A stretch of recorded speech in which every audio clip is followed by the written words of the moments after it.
The call came in at 2:47 a.m. I was 3 hours into my overnight shift at St. Halsted Hospital when the radio crackled to life in the emergency department. The paramedics' voices cut through the usual chaos, the beeping monitors, the hushed conversations, the distant sound of someone crying in Bay 6. St. Halsted, this is Rescue 12. We're inbound with a male, approximately 60 years old, found unconscious at the Grandview Hotel downtown.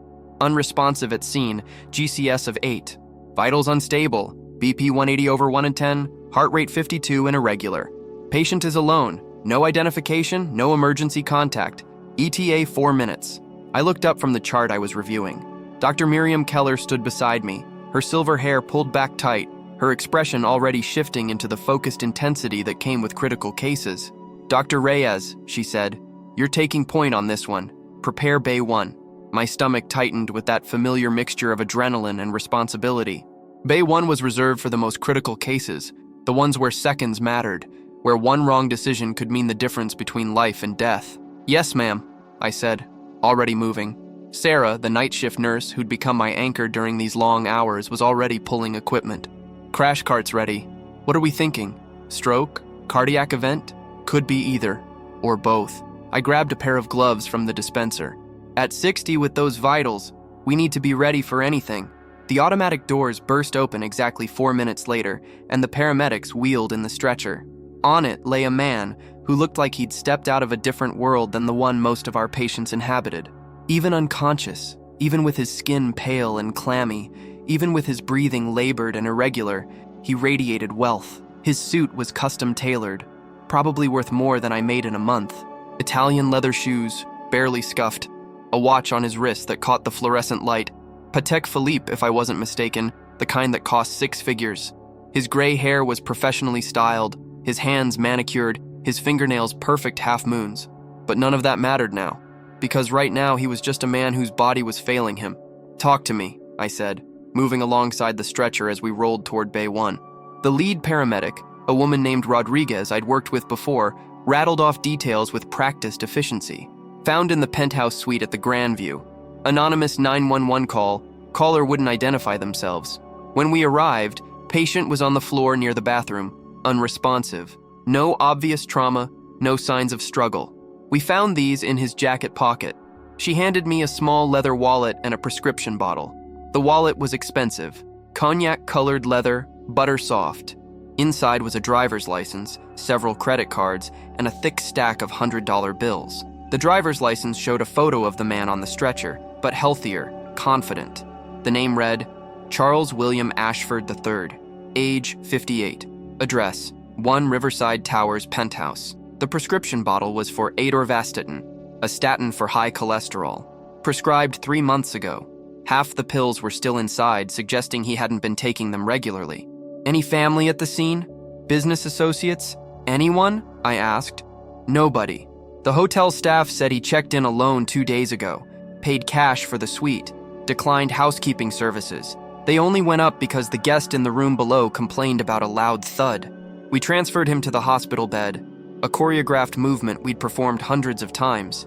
His body was heavy, dead weight, completely unresponsive to the motion. On my count, I said. 1, 2, 3. He was on our bed now, and immediately the team sprang into action. Sarah connected him to our monitors. Another nurse, James, started a second IV line while maintaining the one the paramedics had placed. A respiratory therapist named Kim prepared intubation equipment, ready if his breathing deteriorated further. The monitors came alive with data, painting a picture that made my chest tighten. Blood pressure, 185/115, dangerously high. Heart rate, 48 beats per minute, too slow and irregular. Oxygen saturation, 89%, too low. Temperature, 99.8 degrees, slightly elevated. He's bradycardic with hypertension, I said, my mind racing through differential diagnoses. Possible increased intracranial pressure. Sarah, get me a fingerstick glucose. James, draw a full panel, CBC, CMP, cardiac enzymes, coags, tox screen, and let's get a 12-lead EKG stat. Dr. Keller appeared at my shoulder, observing but letting me lead. This was how she taught, throwing us into deep water and watching to see if we could swim. The fingerstick glucose came back normal, 98 mg/dL. So not diabetic crisis or hypoglycemia. The EKG printout emerged from the machine and I grabbed it, scanning the tracing with practiced eyes. The rhythm was abnormal, irregular, with occasional premature beats and a concerning pattern in the ST segments. Possible MI, I said, pointing to the abnormalities. But the bradycardia and hypertension are more consistent with neurological involvement. Dr. Keller, I think we're looking at a stroke. She nodded. What's your next move? CT scan of the head immediately. We need to rule out hemorrhagic stroke before we can consider thrombolytics. And we need to get neurology down here. Good. Order it. I turned to Sarah. Call radiology. Tell them we need an emergency head CT. And page neurology. Dr. Reyes, James interrupted, his voice tight. Blood pressure's climbing. 195 over 120. I looked at the monitor. He was right. And Charles Ashford's breathing was becoming more labored, his oxygen saturation dropping to 86%. We need to intubate, I said. Kim, you ready? Ready, she confirmed, already positioning herself at the head of the bed. Wait, Dr. Keller said. Dr. Reyes, before we intubate, what do we need to consider? It was a teaching moment, even in the middle of a crisis. We need to consider that intubation will raise his intracranial pressure if he has a stroke or brain bleed. But if we don't secure his airway, he could aspirate or suffer respiratory arrest. And the risk of not intubating is greater than the risk of intubating. We proceed. Correct. Do it. The intubation went smoothly. Kim was excellent at her job, sliding the endotracheal tube into place on the first attempt. We connected him to the ventilator, and his oxygen saturation began to climb back toward normal levels. But something was nagging at me, something beyond the clinical picture. This man, Charles William Ashford III, was alone, completely alone. No family rushing to his side, no business partner demanding updates, no worried spouse wringing her hands in the waiting room, just an anonymous 911 call and a man collapsing in a luxury hotel suite he'd paid for in cash. Dr. Keller, I said as we waited for radiology to prepare the CT scanner, something doesn't add up. Explain. Look at him. Look at his clothes, his watch, his address. This is a wealthy man. Probably very wealthy. People like this don't collapse alone. They have assistants, drivers, security. They have people whose job it is to know where they are at all times. Maybe he wanted privacy. Maybe. But privacy from what? And why pay cash for a hotel when you own a penthouse in one of the most expensive buildings in the city? Dr. Keller studied the man on the bed, her expression thoughtful. Those are good questions, Dr. Reyes. But right now, they're not our concern. Our concern is keeping him alive long enough to get answers. She was right, of course, but the questions lingered, unsettling in their implications. The CT scanner was ready. We wheeled Charles Ashford through the hospital corridors, me at the head of the bed, monitoring the ventilator, while Sarah managed the IV lines and James pushed the bed. The hospital at 3 a.m. had a surreal quality. Dimly lit hallways, the occasional night shift worker moving like ghosts, the sense that time had stopped and we were operating in some liminal space between night and morning. The radiology tech, a young man named Marcus, helped us position Charles on the CT table. How long has he been down? He asked. Unknown. At least an hour, maybe more. Marcus nodded grimly. We all knew what that meant. Every minute without blood flow to the brain meant more tissue death. The golden window for stroke treatment was narrow, and we might have already missed it. The scan took 7 minutes. 7 minutes where I stood in the control room, watching the images appear on the screen slice by slice, each one revealing the architecture of Charles Ashford's brain. And there it was. A bright white bloom in the left hemisphere, spreading like spilled milk across the gray matter. A hemorrhagic stroke, bleeding in the brain, the kind that thrombolytics would make catastrophically worse. Jesus, Marcus whispered. Dr. Keller appeared beside me, her eyes on the screen. Large left hemispheric bleed, significant mass effect. Midline shift. My stomach dropped. A midline shift meant the bleeding was so extensive, it was pushing the brain to one side, compressing vital structures. This wasn't just serious, this was potentially fatal. We need neurosurgery, I said. Now. Already paging, Sarah said from the doorway, her phone pressed to her ear. We wheeled Charles back to Bay 1, and I felt the weight of what we were facing. This man, whoever he really was, whatever had brought him to that hotel room, was dying, and we were running out of time to save him. Dr. Reyes, Dr. Keller said as we reconnected the monitors and adjusted the ventilator settings. What's the prognosis here? It was another teaching moment, but this one felt heavier, because the answer wasn't hopeful. Poor, I said quietly. With a bleed this size and the midline shift, even with emergency surgery, his chances of meaningful recovery are less than 20%. And that's if we operate in the next hour. And if we don't operate, he'll die, probably within 24 hours. She nodded. So we operate, but there's a problem. I knew what she was going to say before she said it. No emergency contact, I said. No next of kin. No one to consent to surgery. Exactly. Legally, we can operate under the doctrine of implied consent. Emergency situations where the patient can't consent and there's no family available. But ethically, it's complicated. This is brain surgery. Even if he survives, he may never be the same. He may wish we'd let him die, but we can't make that choice for him. No, we can't. The neurosurgeon arrived 10 minutes later. Dr. James Chen was in his mid-40s, with the calm demeanor of someone who spent his days operating on the most delicate organ in the human body. He reviewed the CT images on the computer screen, his expression grave. "This is bad," he said without preamble. "The bleed is extensive. He's going to need an emergency craniotomy to evacuate the hematoma and reduce the pressure, but I need to be clear about expectations. Even with surgery, his prognosis is poor. We're talking significant disability if he survives, possibly vegetative state." "What are his chances without surgery?" Dr. Keller asked. "0. He'll be dead by morning. Then we operate." Dr. Chen nodded. "I'll have the OR prepped. We go in 30 minutes. He paused, looking at the man on the bed. "Do we know anything about him? Family? Medical history?" "Just what's in his wallet and on his driver's license," I said. "Charles William Ashford III. Lives in Riverside Towers. Takes statins for cholesterol. That's it.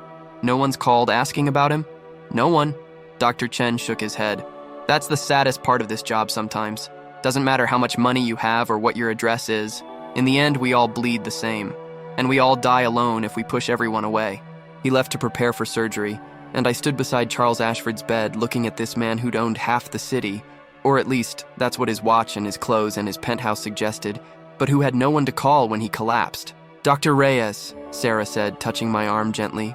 "You okay?" "Just thinking. About how we measure success, about what matters." She smiled sadly. "That's the thing about this job. It forces you to confront those questions whether you want to or not." While Charles Ashford was in surgery, I tried to find out who he was. It started as curiosity, but it became something more. A need to understand how someone could be so wealthy, so seemingly successful, and yet so completely alone. I sat in the doctor's lounge with my tablet searching his name. The results were immediate and overwhelming. Charles William Ashford III wasn't just wealthy, he was a titan. A real estate developer who'd built half the skyline downtown. A man whose name appeared on buildings and charitable foundations and society pages. His estimated net worth was somewhere north of $3 billion. $3 billion. I scrolled through articles and profiles, piecing together a picture of his life. He'd inherited a modest real estate company from his father and turned it into an empire. He'd developed luxury condos, commercial towers, mixed-use complexes that transformed neighborhoods. The Ashford name was synonymous with development in this city, but the more recent articles painted a different picture. 5 years ago, his wife had died. Cancer, sudden and aggressive. They'd been married for 30 years. There was one child, a daughter named Caroline, who appeared in some photos but seemed to have vanished from public life after her mother's death. The articles from the past few years showed Charles at charity galas and ribbon-cutting ceremonies, always impeccably dressed, always projecting confidence and power. But in every photo, he was alone. No date, no companion, just Charles and his empire. Then, about 6 months ago, the articles changed tone. There were whispers about erratic behavior, a public confrontation with a city council member, a lawsuit from former business partners alleging fraud and misconduct. Rumors of financial troubles, though nothing concrete. The most recent article was from 3 weeks ago. Ashford Enterprises under investigation. Federal prosecutors examining business practices. I leaned back in my chair, the pieces starting to form a picture I didn't like. A man who'd built an empire, who'd lost his wife, who'd become isolated and possibly desperate, who'd checked into a hotel room alone and collapsed with no one to call, no one who cared enough to check on him. Found something interesting? I looked up. Dr. Keller stood in the doorway, 2 cups of coffee in her hands. She offered me one, and I took it gratefully. "Charles Ashford," I said. "He's not just some wealthy guy. He's Charles Ashford, the developer, billionaire. Half the buildings downtown have his name on them." Dr. Keller sat down beside me. looking at the tablet screen. And yet, he collapsed alone in a hotel room. Exactly. Money doesn't buy everything, Dr. Reyes. Clearly not. She was quiet for a moment, sipping her coffee. Then she said, 20 years ago, I treated a man who was even wealthier than Mr. Ashford, tech entrepreneur. His company had just gone public and he was worth billions on paper. He came in with chest pain. Turned out to be a massive heart attack. While we were working on him, he kept saying the same thing over and over.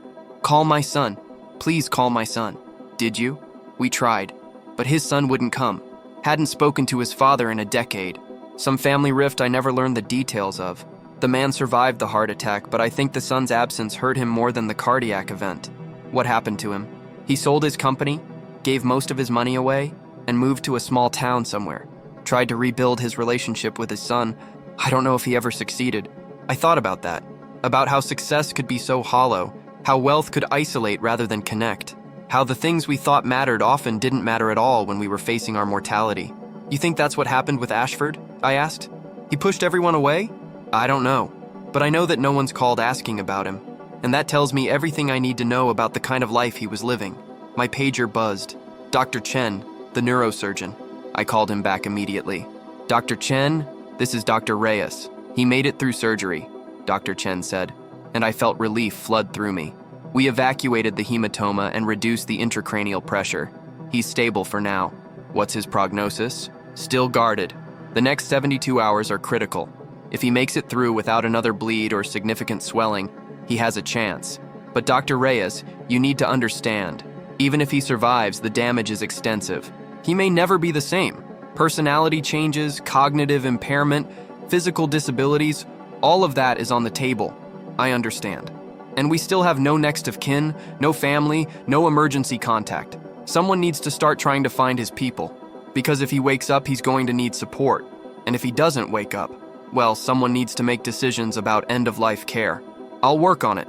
I hung up and looked at Dr. Keller. He made it through surgery. Good, but that's just the beginning. Dr. Chen says we need to find his family. Then that's your next task, Dr. Reyes. Consider it part of your medical education. Learning to navigate the social and ethical complexities of care is just as important as knowing how to read an EKG. Finding Caroline Ashford turned out to be both easier and harder than I expected. Easier because her name appeared in public records.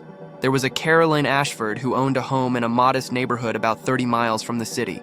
The address didn't match any of the luxury properties Charles owned, which was interesting in itself. Harder because when I called the number listed in the property records, it went straight to voicemail. I left a message trying to strike the right balance between urgent and not terrifying. Hello, Ms. Ashford. My name is Dr. Noah Reyes. I'm a resident physician at St. Halsted Hospital. I'm calling regarding Charles Ashford. He's been admitted to our hospital in critical condition, and we're trying to reach his family. If you could call me back at this number as soon as possible, I'd appreciate it. I left my direct line and hung up, hoping she'd call back quickly. She didn't. Hours passed. Charles Ashford remained in the ICU, unconscious and on a ventilator. His brain swollen and damaged but alive. Dr. Chen had done excellent work. The surgery notes detailed a meticulous procedure, careful evacuation of blood, precise closure, but the outcome still hung in the balance. I checked on him during my rounds. The ICU was quiet in that eerie way intensive care units are, machines beeping and humming, creating a symphony of technology keeping bodies alive while minds drifted in medically induced twilight. Charles looked smaller in the ICU bed, diminished by the tubes and monitors. His expensive suit had been replaced with a hospital gown. His styled hair was partially shaved where Dr. Chen had opened his skull. All the trappings of wealth and power stripped away, leaving just a fragile human body fighting to survive. Martha, the ICU nurse, updated me on his status. Vitals are stable. ICP is elevated but controlled. No signs of rebleed on the latest scan, but he's not responsive to stimuli. We've lightened the sedation twice, and there's no reaction. How long can we keep him like this? Depends on what the family wants. If we have family. She gave me a pointed look. You find anyone yet? Working on it. Work faster. Because decisions need to be made, and we can't make them without a next of kin. I knew she was right. Every day in the ICU was expensive. Thousands of dollars in care, resources that could be used for other patients, and more importantly, every day without improvement meant less chance of meaningful recovery. I tried Caroline Ashford's number again, voicemail. I tried searching for other relatives, siblings, cousins, anyone connected to Charles, but the Ashford family tree seemed remarkably sparse. Charles had been an only child. His parents were long dead. His wife was dead. There was only Caroline. Out of desperation, I called the main office of Ashford Enterprises. A receptionist answered on the third ring, her voice professionally pleasant. Ashford Enterprises, how may I direct your call? I'm trying to reach someone who knows Charles Ashford. This is Dr. Reyes from St. Halsted Hospital. Mr. Ashford has been admitted in critical condition. I'm sorry Mr. Ashford is unavailable. I know he's unavailable. He's unconscious in our ICU. I'm trying to reach his family or business associates to... I can take a message, but I can't provide personal information about Mr. Ashford or his family. This is a medical emergency. I understand, sir, but without proper authorization, I can't help you. Company policy. The line went dead. I sat there, frustrated and increasingly worried. Charles Ashford was literally dying in a hospital bed, and I couldn't find a single person who cared enough to take a call about him. Having trouble? I looked up. Dr. Keller stood in the doorway of the doctor's lounge, that knowing expression on her face. Can't find anyone, I admitted. The daughter won't call back. The company won't help. It's like he doesn't exist outside of his money. Maybe that's exactly the problem. What do you mean? She sat down across from me. Dr. Reyes, in my experience, people who end up alone don't get there by accident. They make choices, sometimes consciously, sometimes not, that push others away. They prioritize the wrong things. They burn bridges. They let pride or ambition or fear keep them isolated. You think that's what Ashford did? I think it's possible. And if that's the case, finding his family might be harder than you think, because they might not want to be found. But he's dying. Sometimes people would rather let someone die alone than reopen old wounds. The harshness of that statement hit me. That's awful. It is, but it's also human. We like to think that family bonds are unbreakable, that blood is thicker than water, all those platitudes. But the truth is messier. Sometimes families fracture beyond repair. Sometimes the kindest thing is to let go. But we can't just give up. I'm not saying give up. I'm saying prepare yourself for the possibility that even if you find Caroline Ashford, she might not come, and then we'll have to deal with those consequences. Caroline Ashford called back at 11:47 p.m. I was in the middle of suturing a laceration on a construction worker who'd caught his arm on a piece of rebar when my phone buzzed. I glanced at the screen. Unknown number. Sarah, I said to the nurse assisting me, can you finish this? I need to take this call. She nodded, already reaching for the needle holder. I stripped off my gloves, stepped out of the bay, and answered. Dr. Reyes, this is Caroline Ashford. The voice was female, controlled, with an edge I couldn't quite identify. You left a message about my father. Yes. Thank you for calling back, Ms. Ashford. Your father was admitted to our hospital early this morning in critical condition. He suffered a severe hemorrhagic stroke. Is he dead? The bluntness of the question startled me. No. He's alive, but in critical condition in our ICU. He underwent emergency brain surgery too. Why are you calling me? I blinked. Because you're his daughter. You're his emergency contact. No, I'm not. I'm sorry? I'm not his emergency contact. I haven't been his emergency contact for 5 years. I made that very clear to him. There was something in her voice. Not quite anger, but something harder, more resolved. Ms. Ashford, regardless of your relationship history, your father is seriously ill. He may not survive. And even if he does, he'll need extensive care and support. We need family to make medical decisions. Then I guess he should have thought of that before. Before what? Silence on the line. Long enough that I thought she might have hung up. Then, Dr. Reyes, I don't know what you want from me. I want you to come to the hospital, to see your father, to help us make decisions about his care. Why would I do that? Because he's your father. That's just biology. It doesn't mean anything. Ms. Ashford, do you know why he was alone in that hotel room, Dr. Reyes? Did you wonder about that? Yes, I did. He was alone because that's what he chose. He chose his business over his family. He chose money over relationships. He chose pride over apology. And now you're calling me, asking me to drop everything and rush to his bedside because he's dying, and I'm supposed to forget 5 years of silence and abandonment. Her voice was shaking now, emotion breaking through the control. I don't know your history, I said carefully. I don't know what happened between you, but I know that people make mistakes. And I know that reconciliation, even at the end, can matter. Reconciliation. She laughed, bitter. You think he wants reconciliation? He wants someone to clean up his mess. That's all he ever wanted from me. He can't want anything right now. He's unconscious. He might never wake up. Good.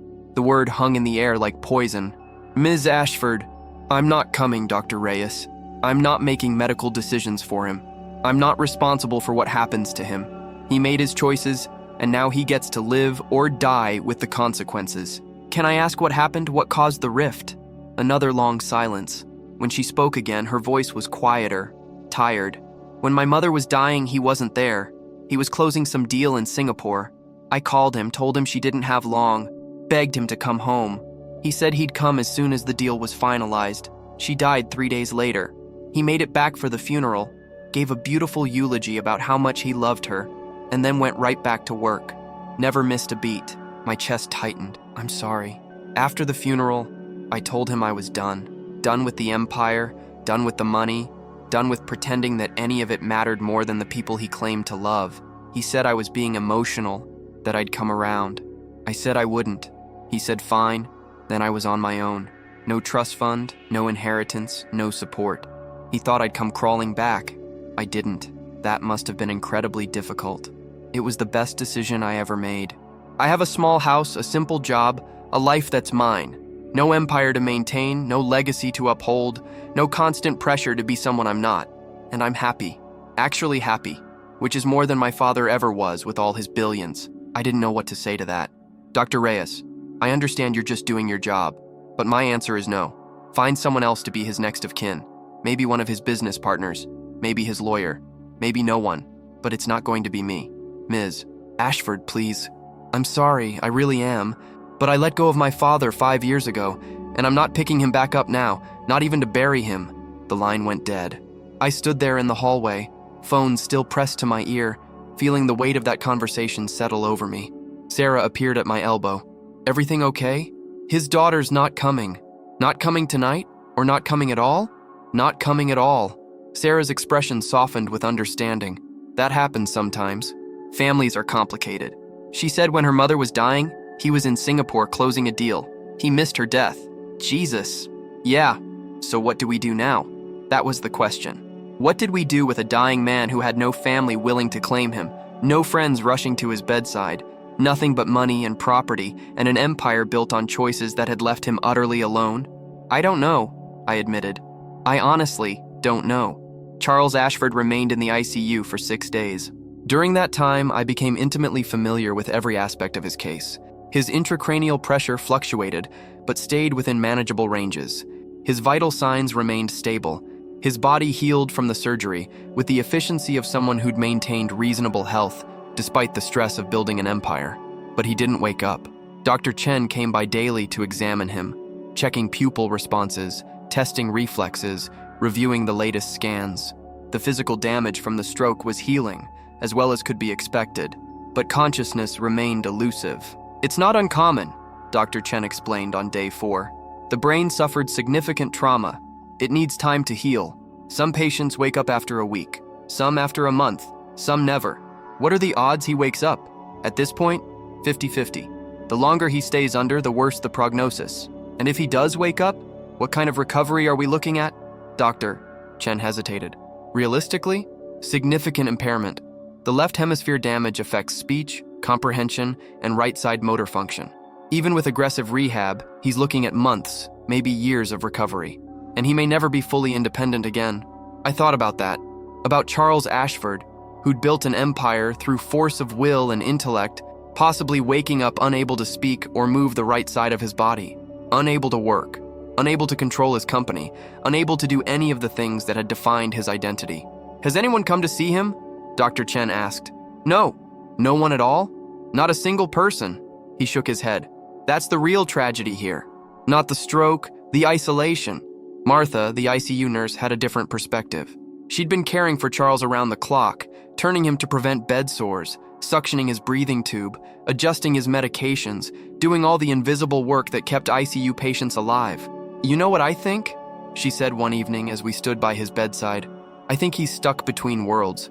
Part of him wants to wake up. Part of him knows what's waiting if he does. No family, no friends, a body that doesn't work right, an empire he can't control.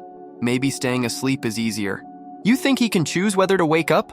I've been doing this for 20 years. I've seen things that don't make medical sense. Patients who should die but don't. Patients who should live but give up. The body's connected to the mind in ways we don't fully understand. And the mind can decide it's had enough. I thought about that often over those 6 days. Was Charles Ashford choosing to stay unconscious? Was some part of him aware of what awaited him and deciding it wasn't worth the effort? I tried calling Caroline again on day 5. She didn't answer, and I didn't leave another message. I'd said what needed to be said. The decision was hers. I contacted Ashford Enterprises again, managing to get through to someone senior enough to understand the situation. A man named Gregory Walsh, who identified himself as Charles's business partner and the company's CFO. "I'm calling about Charles Ashford," I said. "He's in our ICU after suffering a severe stroke." "I'm aware," Walsh said, his tone clipped. "We've been monitoring the situation." "Monitoring? He's been here for 5 days and no one from the company has visited. We sent flowers." I looked around the ICU room. There were no flowers. "I don't see any flowers. They must have been delivered to his home." "He's not at his home. He's in a hospital bed unconscious." Walsh sighed. "Dr. Reyes, I understand you're frustrated, but the situation with Charles is complicated." "How so?" "Are you aware that Ashford Enterprises is currently under federal investigation?" "I saw something in the news." "Then you understand that Charles's condition creates certain challenges. There are people who would like to question him, prosecutors who have subpoenas, investors who want answers. His being unconscious is, frankly, inconvenient for everyone involved." I felt anger rising in my chest. Inconvenient? The man is dying. I'm aware of that, but it doesn't change the legal realities. Until Charles wakes up, if he wakes up, the company is in limbo. And frankly, Dr. Reyes, there are people here who think it might be better for everyone if he doesn't wake up. You can't be serious. I'm being pragmatic. Charles made decisions that have consequences. If he recovers enough to testify, he could take down the entire company. Hundreds of jobs, billions in assets, all at risk because of choices he made. So forgive me if I'm not rushing to his bedside with balloons and well wishes. He's a human being. He's a liability. There's a difference. The line went dead. I stood there, stunned by the coldness of it. Charles Ashford had built an empire, and that empire would rather see him dead than risk him testifying about whatever illegal activities had drawn federal attention. "You look like you need coffee." Dr. Keller appeared beside me, 2 cups in hand as always. I took one gratefully.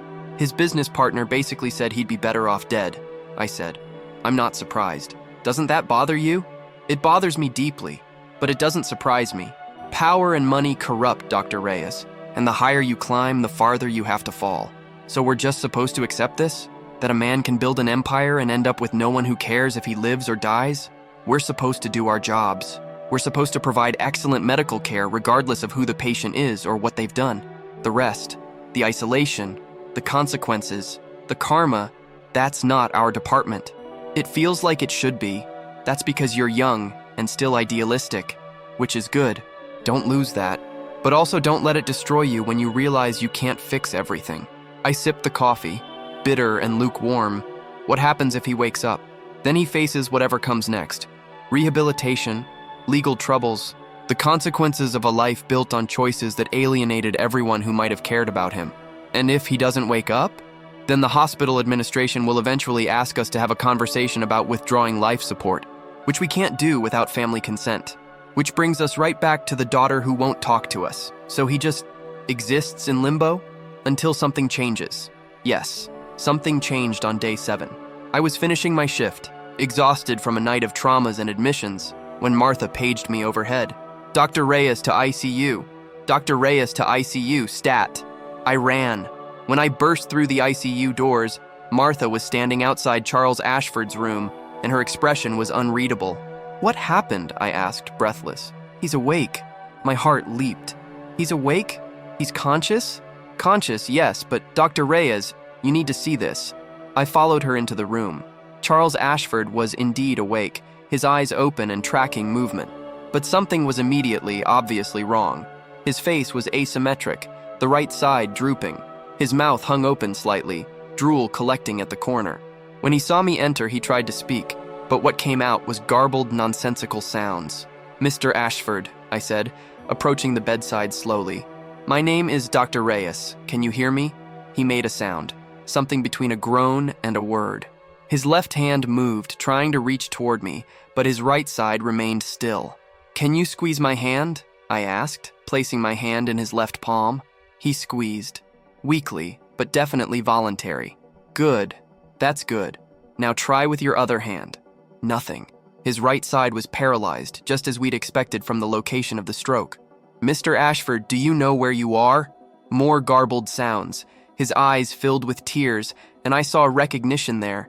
He knew he couldn't communicate, knew something was terribly wrong, and was terrified.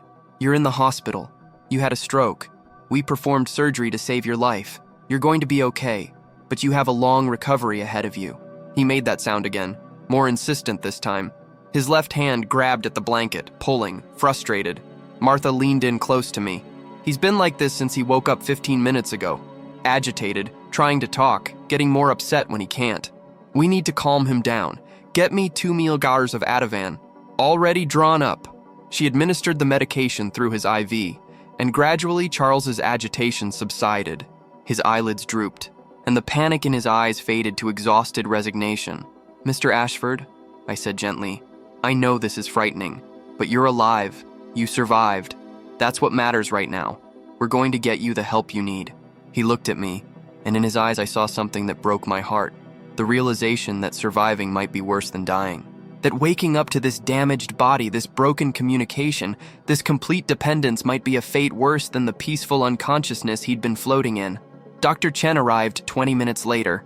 He performed a thorough neurological exam, documenting what we'd already observed: significant right-sided weakness, expressive aphasia making communication nearly impossible, intact comprehension, but inability to articulate thoughts.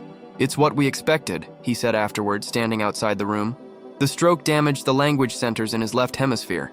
With speech therapy, he might regain some ability to communicate, but it'll be months of work, and he may never speak normally again." "What about the paralysis?" "Physical therapy can help, but complete recovery is unlikely. He'll probably need assistance with daily activities for the rest of his life, so he's looking at months in rehab facilities, assuming he has someone to coordinate his care." "Exactly. Which brings us back to the family problem. His daughter won't come. Then who's going to coordinate his care? Who's going to make decisions about rehabilitation facilities? Who's going to pay for all this? He's wealthy. Wealth doesn't matter if no one has power of attorney.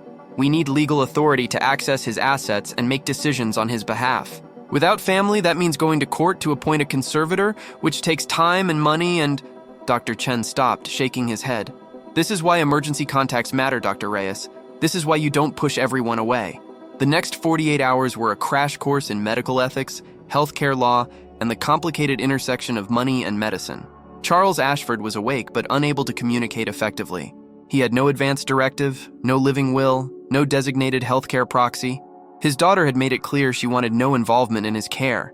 His business associates were actively hoping he'd stay incapacitated to avoid legal complications. We were in uncharted territory. The hospital's legal counsel got involved. A woman named Patricia Moreno, who specialized in cases like this, sat down with me and Dr. Keller to discuss options. "Without a family member willing to serve as healthcare proxy, we have limited options," she explained. "We can file for emergency guardianship through the courts, which would appoint a conservator to make medical and financial decisions. But that process takes time. We're looking at weeks, possibly months. What happens to him in the meantime?" I asked. "He stays here in the ICU at a cost of roughly $20,000 per day. The hospital eats that cost because we can't discharge him without a care plan, and we can't create a care plan without someone authorized to make decisions. So the hospital just absorbs hundreds of thousands of dollars in unreimbursed care? Until the courts sort it out, yes. It's not sustainable, but it's the legal reality." Dr. Keller leaned forward. "What if we could convince the daughter to get involved?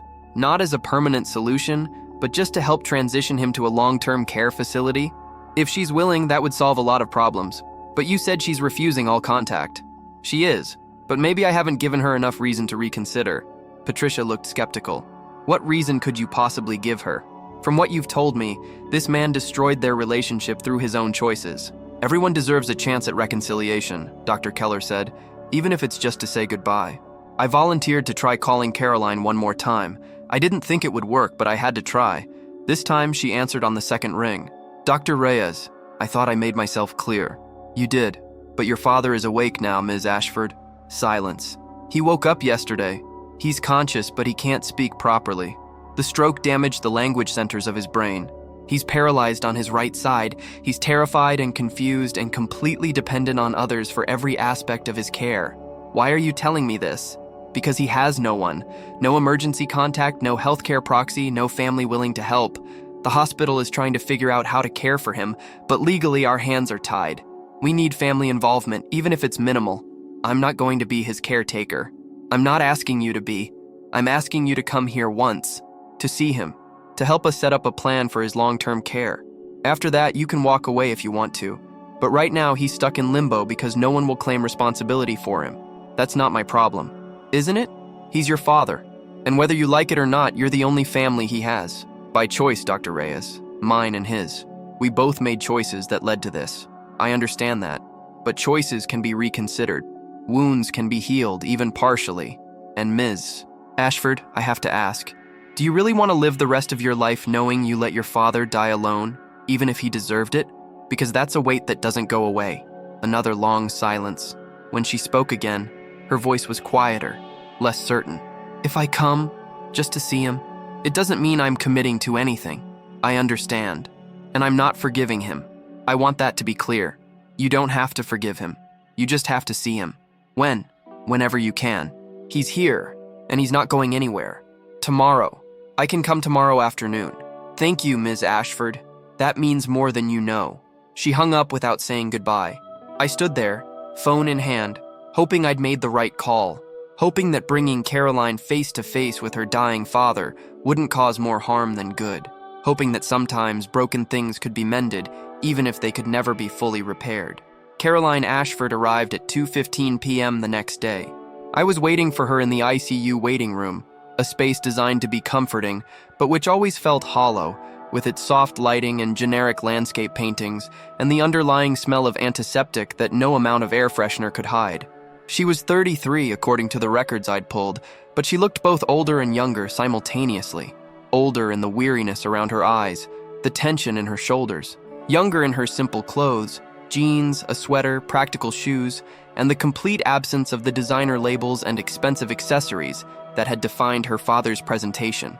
"Dr. Reyes?" she asked, approaching tentatively. "Ms. Ashford, thank you for coming." She nodded, her arms crossed protectively over her chest. "I almost didn't. I must have turned the car around 3 times. What made you decide to come? Honestly, I don't know. Maybe curiosity, maybe guilt, maybe just the need to see for myself that this is really happening. Would you like me to explain his medical condition before you see him? I already know, you told me. Stroke, surgery, can't speak, paralyzed. What else is there? There's the reality of seeing it, which is often harder than hearing about it." She looked at me sharply. "You think I can't handle it? I think it's going to be difficult. No matter how much anger you carry, seeing your father like this will be painful. Good. Maybe he deserves a little pain." But her voice wavered on the last word, betraying the uncertainty beneath the anger. I led her through the ICU doors, past the nurse's station where Martha gave me an encouraging nod, down the hallway to her father's room. We stopped outside, looking through the glass window. Charles Ashford was sitting up in bed, supported by pillows. His hospital gown was clean, his remaining hair combed. Martha had clearly made an effort to make him presentable, but no amount of grooming could hide the devastation. The drooping face, the motionless right arm, the confusion and fear in his eyes as he stared at nothing in particular. "Oh, God," Caroline whispered. "Are you ready?" She took a deep breath. "No, but let's do it anyway." I opened the door and we entered together. Charles's eyes tracked our movement, and when he saw Caroline, his entire body tensed. His left hand reached toward her, trembling. His mouth opened and sound came out. Garbled, desperate, incomprehensible. Caroline stood frozen in the doorway, her face a mask of conflicting emotions. "Mr. Ashford," I said gently, "you have a visitor. Your daughter Caroline has come to see you." He made that sound again, more insistent. His eyes locked on Caroline. Tears streamed down his face, collecting in the drooping corner of his mouth. "Hi, Dad," Caroline said, her voice barely audible. He tried to speak again, the frustration evident as the words refused to form. His left hand grabbed at the blanket, pulling. He's trying to talk, I explained. His comprehension is intact. He understands what we're saying, but the stroke damaged his ability to produce speech. It's called expressive aphasia. With therapy, he may regain some ability to communicate, but it's a long process. Can he write? Caroline asked. We haven't tried yet. The right side paralysis makes it difficult, but he might be able to write left-handed with practice. She nodded slowly, then took a hesitant step closer to the bed. I don't know what to say to you. Charles made a sound, softer this time, almost pleading. I'm angry with you, Caroline continued, her voice strengthening. I'm angry about Mom. I'm angry about the way you treated me when I wouldn't fall in line with your plans. I'm angry about all the years you chose work over family. And I'm angry that I'm here now, looking at you like this, feeling sorry for you when I swore I never would. Tears flowed freely down Charles's face. His left hand reached out again, and this time Caroline took it. The moment their hands connected, something broke in her. Years of anger and grief and unspoken pain all surfacing at once. I loved you, she said, crying now. I loved you so much, and you made me feel like that love didn't matter. Like nothing mattered except the company, the deals, the money. Mom died waiting for you to come home. Did you know that? She kept asking where you were. She wanted to say goodbye and you weren't there. Charles's face contorted with anguish. He squeezed Caroline's hand, the only communication he had left. And now you're here, and you can't even apologize. You can't tell me you're sorry, you can't explain, you can't do anything except lie there and expect me to… What? Forgive you? Take care of you? Pick up the pieces of your life? She pulled her hand away, stepping back. I don't know if I can do this. I don't know if I have it in me to help you after everything. Ms. Ashford, I said quietly, you don't have to decide right now, but there are practical matters that need addressing. Your father needs a long-term care plan. He needs someone with legal authority to make medical and financial decisions. Without that, he's stuck here indefinitely. What are you asking me to do? Talk to the hospital's legal counsel. Discuss options for conservatorship or power of attorney. Help us transition him to a rehabilitation facility where he can get the therapy he needs. That's all. After that, you can determine what level of involvement you want. Caroline looked at her father, at the broken man in the hospital bed who'd once been so powerful, so confident, so certain of his importance in the world. I need time to think, she said finally. Of course, take whatever time you need. She left quickly, almost running from the room, and I stayed behind with Charles. He was still crying, his body shaking with silent sobs. I pulled up a chair and sat beside him. Mr. Ashford, I said. I know you can't speak, but I think you can understand me. So, I'm going to be honest with you.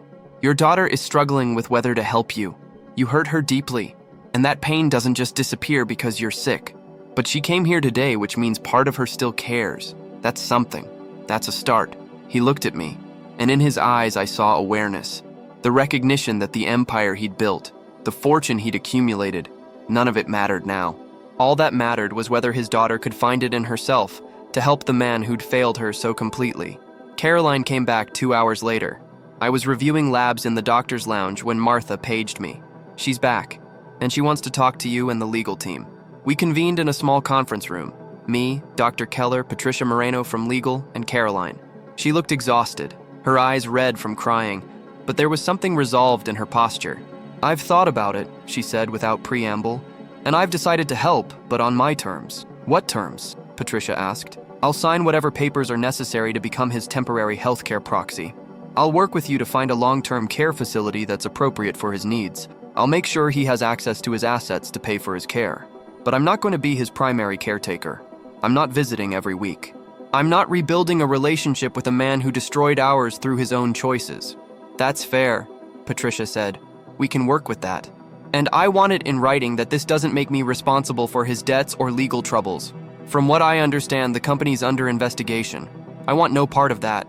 We can include language protecting you from corporate liability. Caroline nodded. Then I'll do it. Not for him, for me. Because I don't want to spend the rest of my life wondering if I should have done more. This way, I'll know I did what was necessary. Nothing more, nothing less. That's very mature of you, Dr. Keller said. It's self-preservation. There's a difference. Over the next 3 days, we worked out the details. Caroline signed temporary power of attorney documents, giving her authority to make medical and financial decisions for her father. We contacted several rehabilitation facilities, ultimately settling on Evergreen Care Center. a well-regarded facility that specialized in stroke recovery and long-term care. Charles Ashford's assets were more than sufficient to cover the costs. Even with the legal troubles surrounding Ashford Enterprises, his personal wealth remained largely untouched. Caroline worked with his financial advisors to set up a trust that would fund his care indefinitely, ensuring he'd never lack for medical attention or support services. Through it all, Caroline visited her father once more. It was brief, maybe 15 minutes, and I wasn't present for it. But Martha told me later that Caroline had held his hand and told him she hoped he found peace, whatever that meant for him. She didn't say she forgave him, Martha reported, but she told him she was letting go of her anger, that she was choosing to move forward without carrying all that weight. He cried the whole time, but I think he understood. I think it was as close to closure as either of them was going to get. Charles William Ashford III was transferred to Evergreen Care Center on a gray morning in early December. I watched the ambulance pull away from the hospital, carrying him toward whatever future awaited him, months of therapy, gradual improvement, or permanent disability, a life fundamentally different from the one he'd built. "You did good work on this case, Dr. Reyes," Dr. Keller said, standing beside me. "Did I? He's still broken. His family's still fractured. Nothing's really fixed. Nothing was ever going to be fixed. Not completely. But you kept him alive long enough for his daughter to find some peace. That's not nothing. He said half the city was his," I mused. "But he collapsed alone with no one to call. What does that say about how we measure success? It says we often measure wrong, that we prioritize things that don't matter and neglect things that do. It's an old lesson, but one every generation has to learn for themselves." I thought about Charles Ashford in the weeks that followed.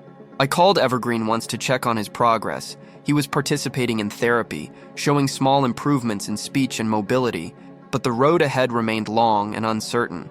Caroline had visited once, briefly, but had made it clear she wouldn't be a regular presence in his life. And I thought about the empire he'd built, the billions he'd accumulated, the buildings that bore his name, all of it meaningless in the end, because he'd forgotten that wealth without connection is just numbers on paper, that success without relationships is just another form of poverty. One evening, about a month after Charles's transfer, I was having coffee with Sarah in the hospital cafeteria when she asked me what I'd learned from the case. "I learned that money can't buy the things that matter most," I said. "That you can own half a city and still die alone. That the choices we make about who to keep close and who to push away have consequences that last long after we think they matter." "Heavy lessons for a residency," she said. "Isn't that what this is all about? Learning not just how to treat diseases, but how to understand people." "When did you become so philosophical?" I smiled.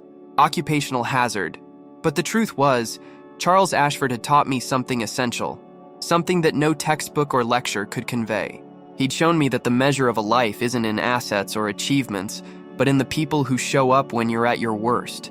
And that if you live in such a way that no one shows up, all the success in the world can't save you from dying alone. 6 months later, I was reviewing charts in the emergency department when my phone buzzed with a call from an unknown number. I almost ignored it, but something made me answer. "Dr. Reyes. Dr. Reyes, this is Caroline Ashford." I straightened in my chair, surprised. "Miss Ashford, how are you?" "I'm okay. I wanted to update you on my father. How is he?" "He passed away last week, peacefully, in his sleep. A second stroke. They said he didn't suffer." "I'm sorry for your loss. Thank you." The funeral was yesterday. Small, just me and a few people from the care facility who'd gotten to know him. I gave a eulogy. I don't know if it was good or fair or honest, but I tried to acknowledge who he was, the good and the bad. That's all anyone can do. I also wanted to thank you for calling me that night, for convincing me to come see him. I didn't want to, and part of me still wishes I hadn't. But I'm glad I did. I'm glad I had those few conversations with him, even if they were painful. It gave me closure I didn't know I needed. I'm glad I could help. You did more than help. You reminded me that people are complicated, that someone can be both terrible and deserving of compassion. That's a hard balance to hold, but it's important. We talked for a few more minutes, and then she hung up. I sat there thinking about Charles Ashford, about his empire and his isolation, about the daughter who'd found a way to grant him grace without granting him forgiveness. And I thought about the last thing Caroline had said to me. In the end, Dr. Reyes, he didn't die alone. I was there when they called. I was there when they removed him from life support. I held his hand, not because he deserved it, but because I did. because I needed to know I was the kind of person who could show up, even for someone who'd failed me. That, I realized, was the real lesson of Charles Ashford's story. Not that money and power are meaningless, though they are in the end, but that showing up matters. That choosing compassion, even when it's hard, even when it's undeserved, is what makes us human. Charles Ashford had said half the city was his, but in the end, all he'd really needed was one person willing to hold his hand. Sometimes, that's everything. Sometimes, that's enough.